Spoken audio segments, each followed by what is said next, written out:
Okay, we got a 2004 Jeep Wrangler Rubicon, 92,000 miles. It was a rollover. Runs and drives. It's got a little bit of an engine, probably because it was a rollover. It might have some oil sitting in it, but we'll check that out and confirm that. Put some new oil in it, make sure, see if that goes away. If not, we'll sell it cheaper, and it is what it is. NV3550 transmission, again, 92K on the chassis, or on everything. Isn't that what this thing has? 92? 92,000. So I'll show you the odometer just so you can see that. Sometimes people like to say things. So 92, 124. Okay. He's got the lockers in right now. The rear locker's blinking. It's pretty common on these. Usually a sensor or something. 4-wheel drive. Transfer case is in low range. And we're gonna go ahead and move it, see what kind of, I'm sure we're gonna hear something. I always hear something, but we'll see. So it's really slow because you're in low range, right? That's why it's got that 4-to-1. So go ahead and I'll just follow you back. Just nice and slow, because you can't, you're in low. So you can go into second. That probably would make, but just don't rev it too much.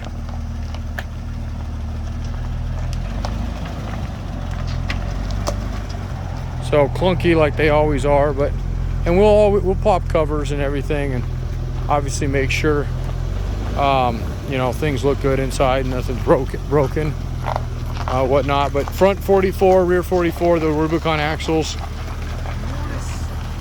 That fender's bent, so you might be hearing a little bit of that. What's that? What's what? Spot? You probably can go right there. Right behind the TJ. That other rolled over TJ. Back it in that way? Yeah. Why don't you go down this row and come around?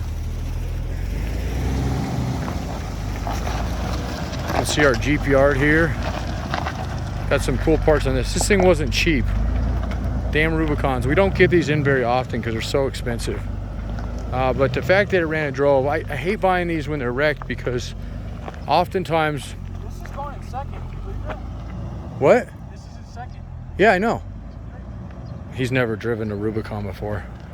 He doesn't realize how slow those transfer cases are. They're meant to be slow because they have an amazing crawl ratio. That's why everybody loves them.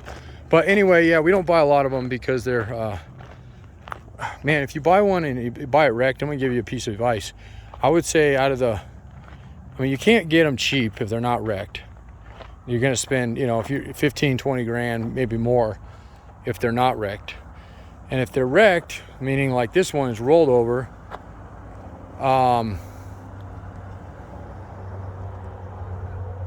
no, right there.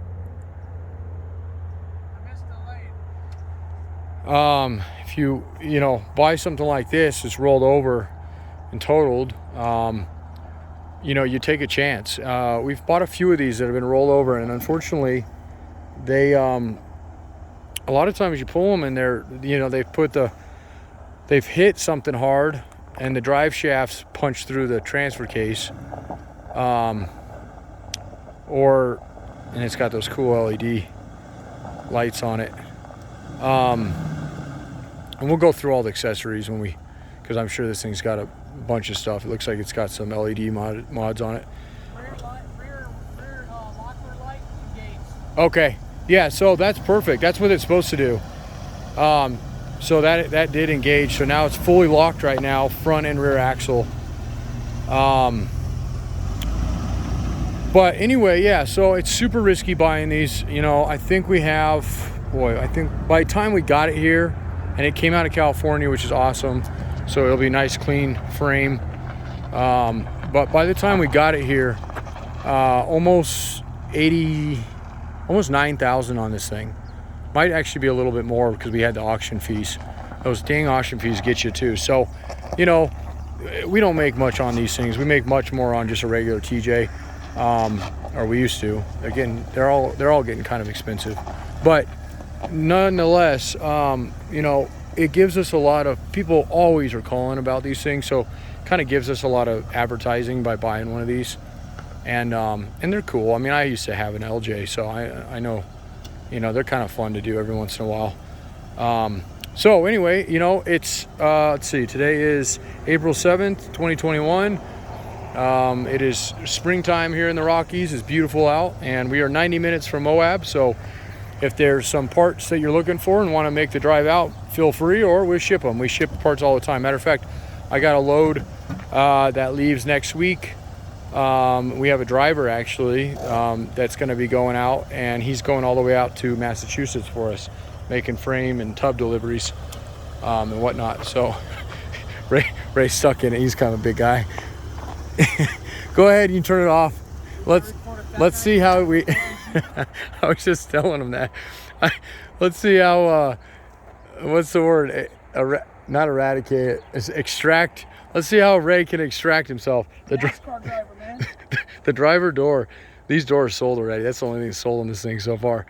But the driver door we got to fix. It's got the linkage is messed up on it.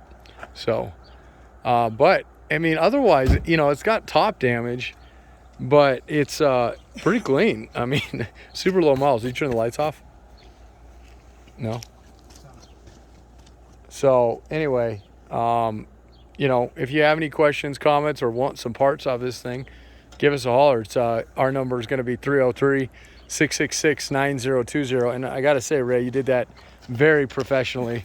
It looked pretty good. I when I got in it to start it earlier, I was so off of the camera. But I am about a foot taller than he is. I look pretty awkward doing it. So anyway, appreciate you taking a look. And you know, there's a ton of stuff out here. We mainly do Jeeps, but we do some Cummins stuff as well. And we got, I mean, I got 3 Wranglers in this week. So I got another one there, and then we got another one coming in as well. That one's got a hardtop doors. That was hitting the front, cream the front end of it. And we used to never have to buy wrecks, but every once in a while we do now. But none of our frames and tubs that we buy and sell are involved in any kind of accident whatsoever. As far as you know, frames go, specifically front or rear end hits. We'll spec this one out and see, just to make sure. We don't like selling them if they're wrecked at all, but that one might be okay. We'll see. And then yeah, let us know. Thanks a lot.